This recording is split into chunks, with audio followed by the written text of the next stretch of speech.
3. Hello, my name is Anna Cabe, and I'm English teaching assistant at SMA Plus Negeri 17 in Palembang, South Sumatra. So today I will be explaining Ibu Nelly Apriani's picture card series.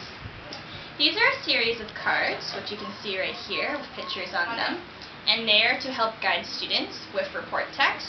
Occasionally, report text could be very difficult for students to write, so these are meant to guide them through the process.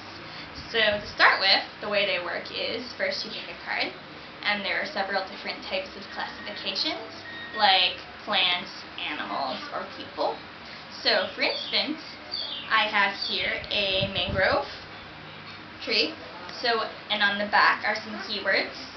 So what I could say about the mangrove tree is that its genus is Rhizophora, and it has special aerial roots and salt-filtering taproots which enable them to thrive in brackish water. So that's one example. Another example we have here is the Dayak. So as you can see on the back, there's some more keywords. And what I could say about the Dayak is that their general classification is that they are people from Borneo. They are also known as Daya and Biaju. They are known to speak many languages. And one of their interesting cultural rituals is to use dolmen as a grave. Great.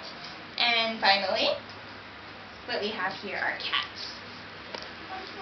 So again, we could say that generally, that they're mammals, that they are carnivores, that their species is Felis sylvestris catus.